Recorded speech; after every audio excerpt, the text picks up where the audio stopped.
ಇವತ್ತು ಯಾರ್ಯಾರು ತಪ್ಪು ಮಾಡಿದ್ದಾರೆ ಅವ್ರ ಮೇಲೆ ಕ್ರಮ ವಹಿಸುವಂಥ ಕೆಲಸ ಗೃಹ ಸಚಿವರು ಮುಖ್ಯಮಂತ್ರಿಗಳು ನಿನ್ನೆ ವೇದಿಕೆ ಇದನ್ನು ಅಧಿವೇಶನದೊಳಗೆ ಭಾಳ ಸ್ಪಷ್ಟಪಡಿಸಿದ್ದಾರೆ.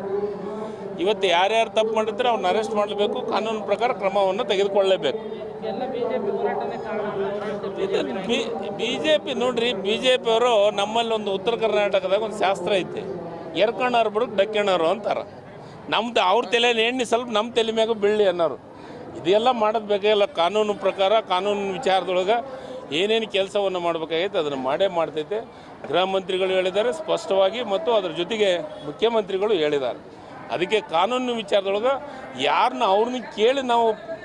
ಅವ್ರನ್ನ ಕೇಳಿ ನಾವು ಆಡಳಿತ ನಡೆಸೋಂಥ ಅವಶ್ಯಕತೆ ಇಲ್ಲ. ಅದಕ್ಕೆ ಭಾಳಷ್ಟು ಅನುಭವಸ್ಥರಿದ್ದಾರೆ. ಕಾನೂನು ಪ್ರಕಾರ ಏನೇನು ಕ್ರಮ ತಗೋತೀವಿ. ಸರ್, ಈಗ ತನಿಖೆ ಆಗ್ತಾ ಇದೆ. ತನಿಖೆ ಆದಮೇಲೆ ಎಲ್ಲ ಹೊರಗೆ ಬರ್ತೈತೆ. ಅದು ಹೊರಗೆ ಬಂದದ್ನಾಗ ಎಲ್ಲ ವಿಚಾರಗಳನ್ನು ಹೇಳೋಣ. ಸರ್, ಈಗ ಬೇರೆ BJP ಅವ್ರದ್ದು ಕೆಲಸ ಏನೈತೆ? ಯಾಕೆ BJP ನಾಯಕರು BJP ಶಾಸಕರ ಮೇಲೆ ED ರೈಡ್ ಆಗಲ್ಲ? ಕಾಂಗ್ರೆಸ್ ಶಾಸಕರ ಮೇಲೇ ಯಾಕಾಗತ್ತಾ? ಇದು ಅವರೊಂದು ಷಡ್ಯಂತರ ಮಾಡ್ತಾಯಿದ್ರು. ಅವ್ರಿಗೆ ಎದುರಿಸ್ಬೇಕು. ಅವ್ರು ಒಬ್ಬ ವ್ಯಾಪಾರಸ್ಥ, ಯಾರು ವೀರೇಂದ್ರ ಪಪ್ಪಿ ಅವರು ಒಬ್ಬರು ವ್ಯಾಪಾರಸ್ಥ.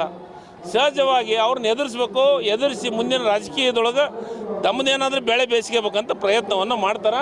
ಇಂಥದಕ್ಕೆ ಎದುರಂಥವ್ರು ನಾವಲ್ಲ. ಕಾಂಗ್ರೆಸ್ಸಿಗರು ಸ್ವತಂತ್ರ ಹೋರಾಟದೊಳಗೆ ಹೋರಾಟ ಮಾಡಿ ಸ್ವತಂತ್ರ ತಂದುಕೊಟ್ರೆ ಈ ದೇಶಕ್ಕಾಗಿ. ಇವ್ರು ಬರ್ತಾರೆ, ಇವ್ರು ಹೋಗ್ತಾರೆ. ಇವ್ರ ಬಗ್ಗೆ ತಲೆ ಕೆಡಿಸೋಣ ಅವಶ್ಯಕತೆ.